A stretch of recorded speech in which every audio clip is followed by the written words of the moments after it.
सन् 1925 फेब्रुअरीमा तत्कालीन ब्रिटिस राजदूत एच विक्लिन्सनले श्रीतिन चन्द्र शमशेरलाई एउटा पत्र लेखे।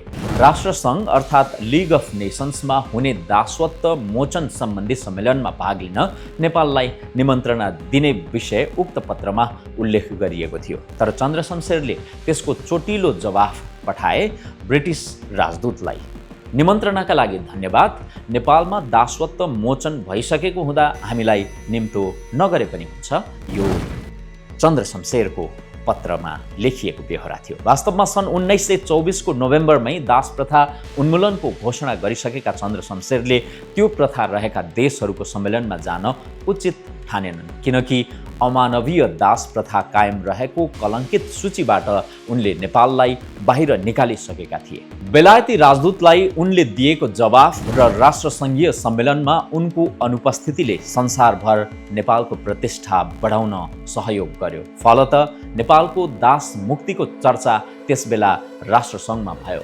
1925 फेब्रुअरी 22 मा प्रकाशित प्रसिद्ध न्युयोर्क टाइम्सका अनुसार राष्ट्रसङ्घले त्यस विषयमा अनुसन्धान गरी नेपालमा दास मोचन भएको कुरा पुष्टि गर्यो र भारत लगायत अन्य विभिन्न देशमा दास प्रथा कायमै रहेको ठहर गरेको थियो।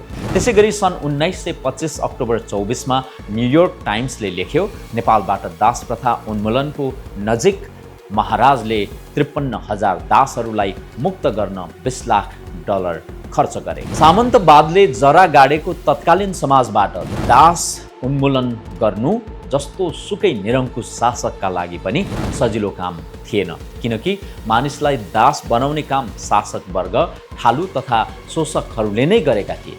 तर मेट्रिक पास गरेका अनि बेलायत भ्रमण गरेर त्यहाँको रीतिथिति तथा विकास देखेका चन्द्र शमशेरले बडो जुक्तिले समाजका सबै वर्गलाई मनाउँदै दास मुक्तिको घोषणा गरेका थिए। त्यो घोषणा भएको थियो विक्रम सम्वत 1981 मङ्सिर 14 गते। त्यस दिन करिब 50-60 हजार मानिस जम्मा हुँदा टुडी खेल भरिएको थियो। त्यो सभामा राजा त्रिभुवन, राणा प्रधानमन्त्री चन्द्र शमशेर, भाइ भारदार, साहु महाजन अनि सबै खालका प्रजाहरू उपस्थित भएका थिए। मङ्सिरको पारिलो घाममा भेला भएका सबैको ध्यान चाहिँ चन्द्र शमशेरतर्फ खिचिएको थियो। चन्द्र शमशेरले टुडी खेलमा रहेको खरीको बोट मुनिबाट जनताको नाममा सम्बोधन गर्दै नेपाल अधिराज्यबाट दास प्रथा उन्मूलन हुने घोषणा गरे। झन्डै 20,000 शब्द लामो त्यो लिखित घोषणाको पूर्ण पाठ पण्डित हेमराजलाई वाचन गर्न लगाइएको थियो। त्यो सबै भाषण पढ्नका लागि पण्डित हेमराजलाई 3 घण्टा लागेको थियो। नेपालबाट दास प्रथा उन्मूलन गर्ने चन्द्र शमशेरको त्यो क्रान्तिकारी घोषणाले विश्वव्यापी रूपमा चर्चा पायो। अन्ततः विक्रम सम्वत 1982 वैशाख 1 देखि नेपालबाट करिब 60,000 दास दासीलाई मुक्त गरियो र दास प्रथाको विधिवत रूपमा अन्त्य भयो। दर्शकवृन्द, दास प्रथा उन्मूलन गर्ने चन्द्र शमशेरको त्यो कदम रातारात एकै झड्काका रूपमा सफल भएको पक्कै पनि थिएन। पृथ्वीनारायण शाहदेखि रणबहादुर शाह अनि भीमसेन थापादेखि जङ्गबहादुरसम्मका शासकहरूले हालेको जगमा चन्द्र शमशेरले काम फत्ते गरेका थिए। दास प्रथा अन्त्यको श्रेय चन्द्र शमशेरलाई जाने भए पनि इतिहासका कालखण्डमा पृथ्वीनारायण शाहदेखि नै यसमा विशेष पहल भएको पाइन्छ। आजको यस भिडियोमा हामी नेपालमा दास प्रथाको अन्त्यको विस्तृत इतिहास र त्यसबारेका केही रोचक र ऐतिहासिक तथ्यहरू प्रस्तुत गर्दैछौँ। भिडियोलाई अन्तिमसम्म हेरेर साथ दिनुहोला। दास मुक्तिको इतिहास पृथ्वीनारायणदेखि जङ्गबहादुरसम्म। दर्शकवृन्द, मानिस जङ्गली युगबाट कृषि युगमा प्रवेश गरेसँगै दास प्रथाले पनि जन्म लियो। बलिया र विजेताले कमजोर तथा पराजितलाई कब्जामा लिए अनि दास बनाए। मालिकहरूले आफ्नो कब्जामा रहेका दासहरूलाई पशु सरह किनबेच र सट्टापट्टा पनि गर्न थाले। नेपालमा पनि वैदिक काल अर्थात् हजारौँ वर्ष अघिबाटै दास प्रथा रहेको कुरा वेद, पुराण तथा अन्य हिन्दू धर्म ग्रन्थबाट स्पष्ट रूपमा देखिन्छ। देवता तथा राजाहरूको सेवामा प्रशस्तै दास दासीहरू खटिने गरेका कथा पुराणहरूमा पनि सुन्न पाइन्छ। राजा अनि सामन्तहरूले आफ्नो सेवामा दास दासी राख्ने चलन गोपाल वंशदेखि शाहकालसम्मै चलिआयो। दास बन्ने अनेक तरिका र कारण थिए। कोही साहु महाजनकोमा ऋण तिर्न नसकेपछि आफै वा आफ्नो सन्तानलाई बिक्री गर्न बाध्य हुन्थे र दास बन्थे। कथित माथिल्लो जातका महिलासँग यौन सम्पर्क गर्ने कथित तल्लो जातका पुरुषलाई पनि दास नै बनाइन्थ्यो। सरकारी कर तिर्न नसक्ने व्यक्ति, युद्ध मैदानमा लड्न नसक्ने तथा भाग्ने सैनिक अनि रण मैदानबाट कब्जामा लिइएको शत्रु पक्षको सैनिक पनि दास बन्नुपर्ने बाध्यता थियो। विश्वका विभिन्न देशमा ईस्वी सम्वतको 19औं शताब्दीदेखि मात्र दासत्व उन्मूलनको प्रयास सुरु भयो। बेलायतीहरूले सन् 1834 अर्थात् विक्रम सम्वत 1891 मा दास प्रथा उन्मूलन गरे। तर नेपालका राजा पृथ्वीनारायण शाहले त्योभन्दा 65 वर्ष अघि नै दास मोचनको कदम चालेका थिए। उनले सन् 1769 मा काठमाडौँको लुटी गाउँका एक नेवार युवकलाई दासबाट मुक्ति दिलाएका थिए। त्यस्तै सन् 1773 अर्थात् विक्रम सम्वत 1830 सल्यानको 7 गाउँका दनुवार साहुहरूको नाममा एक लालमोहर जारी गरी ऋणीका छोराछोरीलाई दास बनाउन निषेध गरिएको थियो। जीवनभर दास दासीको सेवा पाएका पृथ्वीनारायण शाहले जीवनको अन्त्यतिर भने राजदरबार र भारदारहरूका कमारा कमारीहरूलाई मुक्त गरी सेनामा भर्ना हुने मौका दिए। नेपालमा दास मुक्तिका क्षेत्रमा पृथ्वीनारायण शाहको सानै भए पनि निकै महत्त्वपूर्ण योगदान रहेको छ। पृथ्वीनारायण शाहपछि उनका नाति रणबहादुर शाह र तत्कालीन मुख्तियार भीमसेन थापाले पनि दास मोचनमा महत्त्वपूर्ण भूमिका खेले।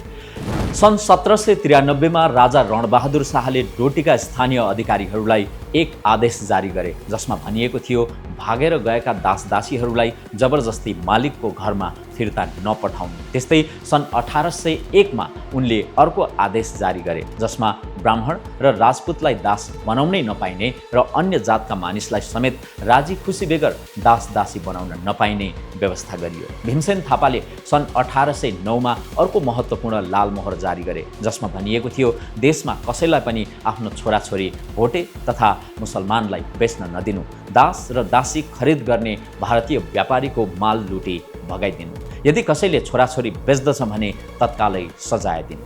भीमसेन थापाकै पालामा सन् 1836 मा अर्को लालमोहर जारी भयो। उक्त लालमोहरले प्युठान क्षेत्रका मगर जातिलाई आफ्ना छोराछोरी दासको रूपमा बेचबिखन गर्नमा रोक लगाए। त्यसपछि विक्रम सम्वत 1896 मा काजी रणजङ पाण्डे र चौतारिया पुष्कर शाहको संयुक्त मुख्तियारी कालमा पनि करिया मोचनको प्रयास गरेको देखिन्छ।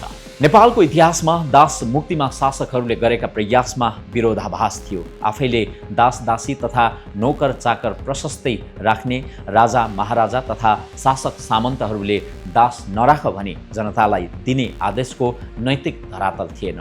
तथापि उनीहरूले फरमान जारी गर्न छोडेनन्। राणा शासनको उदय पश्चात दास मुक्तिका आदेशले थप गति पाएको देखिन्छ। प्रथम राणा प्रधानमन्त्री जङ्गबहादुर राणाले विक्रम सम्वत 1920 मा मुलुकी ऐन जारी गरी देशमा स्थिति बसाउने प्रयास गरे। मुलुकी ऐनले दास मोचक सम्बन्धमा केही महत्त्वपूर्ण व्यवस्था गरेको थियो, जसअनुसार कुनै पनि स्वतन्त्र व्यक्ति स्वेच्छाले समेत दासको रूपमा बेचिन नपाउने, आफ्ना छोराछोरीलाई दासको रूपमा बेच्न नपाउने, कुनै पनि अपराधको कसुरमा बाध्यकारी दास बन्नु नपर्ने र अपराध अनुसारको अन्य सजाय काट्न पाउने। मालिकको घरबाट भागेर मुगलान पसेको दास व्यक्ति नेपाल फर्किएपछि पुनः मालिकको घरमा जान बाध्य नहुने, उसले चाहेमा मोरङ र सुर्खेतमा गई स्वतन्त्र रूपमा बसोबास गर्न पाउने। मुलुकी ऐनमा दास दासी बनाउनेमाथि आर्थिक जरिवानाको व्यवस्था पनि गरिएको थियो, जसअनुसार तागाधारीलाई दास बनाई बेच्नेलाई रु 720, नमासिन्या जातिलाई दास बनाई बेच्नेलाई रु 450 र मासिन्या जातिलाई दास बनाई बेच्नेलाई रु 360 जरिवाना गर्ने व्यवस्था थियो। जङ्गबहादुरको मुलुकी ऐनमा अर्को रोचक व्यवस्था पनि थियो, जसअनुसार कथित तल्लो जातका मानिसले माथिल्लो जातका मानिसलाई भात र पानी खुवाए पनि उसलाई दण्ड स्वरूप दास नबनाइने प्रावधान राखियो। र जहानिया निरङ्कुश राणा शासनका सुरुवातकर्ता जङ्गबहादुरले बेलायत र फ्रान्सको भ्रमणबाट फर्केपछि देशमा शिक्षा, समाज र कानुन सुधारमा केही प्रयास अवश्य गरेका थिए। दास मुक्तिमा उनका प्रयास पनि त्यत्तिकै महत्त्वपूर्ण अङ्ग थिए। तर सर्वसाधारणलाई दास राख्न बन्देज लगाउने गरी आदेश जारी गर्ने अनि दरबारमा चाहिँ कमारा कमारीको सङ्ख्या थप्दै जाने उनको शासकीय अनैतिकताले गर्दा दास प्रथा उन्मूलन हुन सकेन। जङ्गबहादुरपछि श्री 3 बनेका रणदीप सिंह र वीर शमशेरको पालामा दासत्व मोचनका नाममा कुनै उल्लेखनीय काम भएन। त्यसपछि सत्तामा आएका सुधारवादी राणा प्रधानमन्त्री देव शमशेरले भने आफ्नो 3 महिने शासनकालमा केही उल्लेखनीय कदमहरू चाले। कास्की र लमजुङका दासदासी मुक्त गर्ने उद्देश्यका साथ उनले दासदासीको लगत लिनका लागि कर्मचारी खटाए। ऐतिहासिक उपन्यास करियाका लेखक कृष्ण अविरलले लेखेका छन्, पाल्पाका बडा हाकिम खड्ग शमशेर राणा कालमा सबैभन्दा ठुला दास व्यापारी रहेछन्। त्यो बेला उनले बिक्रीका लागि 6 देखि 8 हजार जनासम्म दासदासीलाई आफ्नो खोरमा राखेका हुन्थे। विक्रम सम्वत 1958मा देव शमशेरले आफू प्रधानमन्त्री भए लगत्तै खड्ग शमशेरलाई अनुरोध गरे, दाजै दासदासी प्रथा उन्मूलन गर्न लागेको छु, तपाईँले सहयोग गर्नु पर्यो। देव शमशेरको त्यस्तो अनुरोधलाई खड्ग शमशेरले देखावटीकै लागि भए पनि स्वीकार गरे। तर पछि आफ्नो खोरमा भएका दासदासीहरूको लगत लिनका लागि काठमाडौँबाट कर्मचारी खटिएपछि उनैले कुटेर लखेटेका थिए। दास मुक्तिका नायक चन्द्र शमशेर। नेपालको इतिहासमा 103 वर्षे राणाकाललाई कालो युग पनि भनिन्छ। तर केही राणा प्रधानमन्त्रीले कतिपय यस्ता काम पनि गरेका छन् जसले हाम्रो देशको प्रतिष्ठा संसारमा बढाउने काम गरेको छ। श्री 3 चन्द्र शमशेरले विकास निर्माण र समाज सुधारको क्षेत्रमा गरेका कतिपय कामहरू नेपालको इतिहासमा अविस्मरणीय रहेका छन्। आफ्ना दाजु देव शमशेरलाई पदच्युत गरी धनकुटा लखेटेर सत्तामा आएका चन्द्र शमशेरले विक्रम सम्वत 1977मा सती प्रथाको उन्मूलन गरे। त्यसको 3 वर्षपछि नै उनले करिया उन्मूलनको घोषणा गरे। त्यो निर्णयमा आइपुग्नका लागि उनले निकै ठुलो मेहनत गरेका थिए र क्रमिक रूपले विभिन्न कदमहरू चालेका थिए। त्यस अन्तर्गत सन् 1906मा चन्द्र शमशेरले एउटा कानुन बनाए जसमा कसैले पनि आफूलाई बेच्न अनि कुनै पनि स्वतन्त्र व्यक्तिलाई दास बन्न रोक लगाइयो।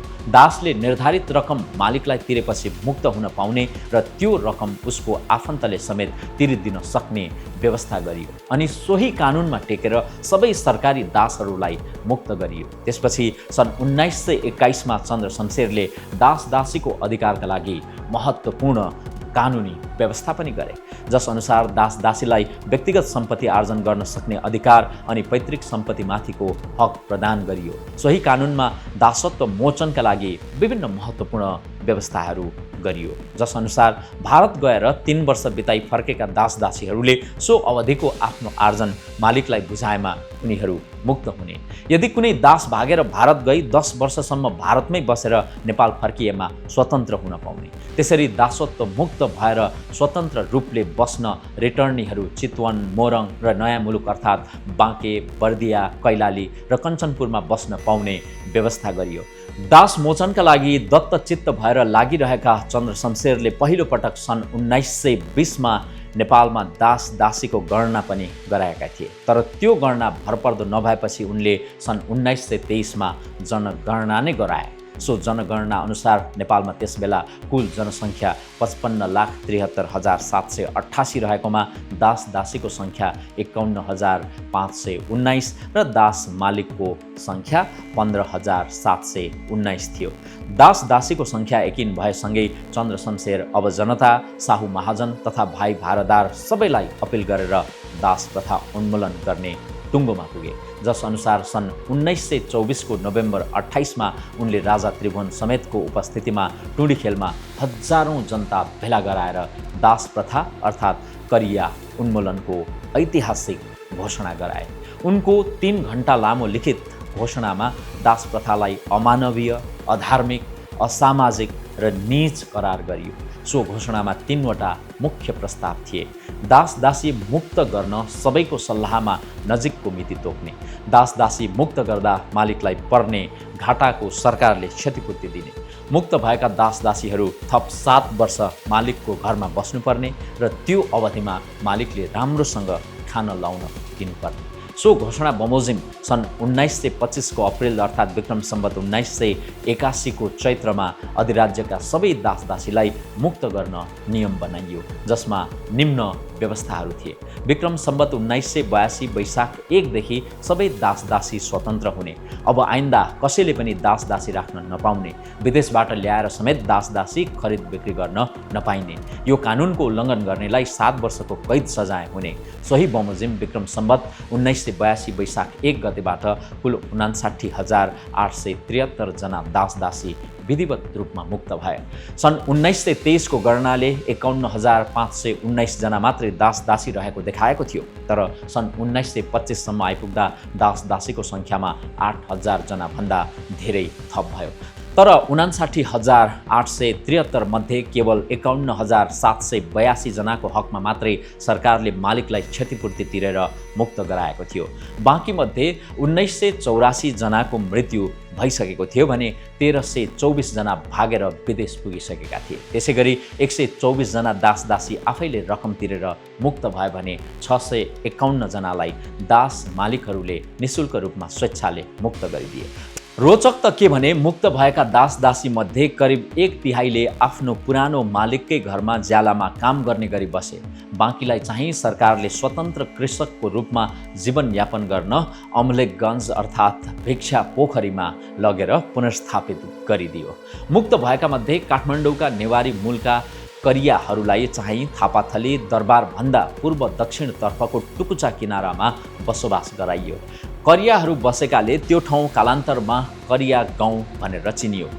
दासको पैसामा समेत भ्रष्टाचार। दर्शकवृन्द, नेपालको कर्मचारी तन्त्र तथा राजनीतिभित्रको भ्रष्टाचार पुस्तौनी रोग हो। दासदासी मुक्त गर्न उनीहरूका मालिकलाई क्षतिपूर्ति दिनका लागि विनियोजन गरिएको रकममा समेत चरम भ्रष्टाचार भएको थियो। आफ्ना दासहरूलाई मुक्त गरिदिए बापत दास मालिकलाई तिर्नका लागि प्रधानमन्त्री चन्द्र शमशेरले पशुपतिनाथ मन्दिरको ढुकुटीबाट 36,70,000 रुपैयाँ निकालेका थिए। तर दास मालिकहरूलाई भुक्तानी दिँदा जम्मा 51,782 रुपैयाँ मात्रै खर्च भयो। बाँकी रकम चाहिँ चन्द्र शमशेर तथा भाइ भारदार र सरकारी कर्मचारीहरूले हजम गरे। त्यसबेला दास मालिकहरूलाई दास मुक्ति बापत उचित दाम दिने भनिएको थियो। त्यसअनुसार 13 वर्षसम्मका दासको रु 15, दासीको रु 20 अनि 14 देखि 40 वर्षको दासको रु 65 र दासीको रु 100 क्षतिपूर्ति तोकिएको थियो। त्यस्तै 40 देखि 60 वर्षको दासको रु 30 र दासीको रु 50 तोकिएको थियो भने 60 वर्षभन्दा माथिका दासको रु 31 र दासीको मुक्ति बापत 41 रुपैयाँ क्षतिपूर्ति दिने नियम बनाइएको थियो। दास दासीको नामको रकम खाएको पाप प्रायश्चितका लागि चन्द्र शमशेरले शिवपुराण लगाएका थिए।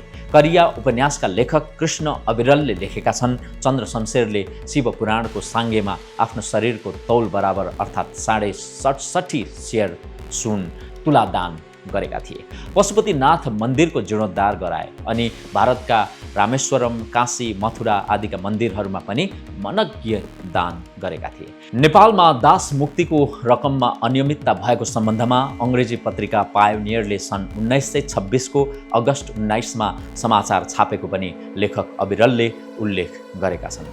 दर्शकवृन्द, समाजको गरिबी, अशिक्षा, विभेद, शोषण तथा दमनका लागि इतिहासका सामन्तवादी राजा महाराजा तथा राणा शासकहरूको प्रमुख भूमिका रहे तापनि कतिपय शासकहरूले समाज सुधारमा उल्लेख्य भूमिका खेलेका छन्। दास प्रथाको अन्त्यका लागि पनि पृथ्वीनारायण शाहदेखि देव शमशेरसम्मले विविध प्रयत्न गरे र अन्त्यमा चन्द्र शमशेरसम्मले त्यसलाई पूर्णता दिए। हुन त चन्द्र शमशेरले दास दासी प्रथाको विधिवत उन्मूलन गरे, तर कमलरी, कमैया, हलिया आदिका नाममा दास प्रथाका अवशेषहरू निकै पछिसम्म नेपाली समाजमा कायम नै रहे। 2057 सालमा कमैया, 2065 सालमा हलिया र 2070 सालमा कमलरी मुक्तिको घोषणा भएसँगै बल्ल नेपालमा दास प्रथाको समूल अन्त्य भयो। कानुनले मुक्त घोषित भए पनि कैयन शोषित पीडितको अवस्था अझै पनि दयनीय नै छ। त्यसैले ती निमुखा नागरिकको सार्थक मुक्तिका लागि आर्थिक सामाजिक उत्थानमा राज्यले ध्यान दिनैपर्छ। दर्शकवृन्द, आजको यो भिडियो सामग्री तपाईँलाई कस्तो लाग्यो? यदि यो भिडियो सामग्री तपाईँलाई एकदमै मन पर्यो भने आफ्ना साथीहरूलाई पनि सेयर गर्न सक्नुहुन्छ र हाम्रो यो च्यानल विश्वदृष्टिलाई पनि यहाँले सब्सक्राइब गर्न सक्नुहुन्छ र हाम्रो अफिसियल फेसबुक पेज विश्वदृष्टिलाई पनि यहाँले फलो गर्न सक्नुहुन्छ। हवस् त, आजको लागि यति नै। धन्यवाद। नमस्कार।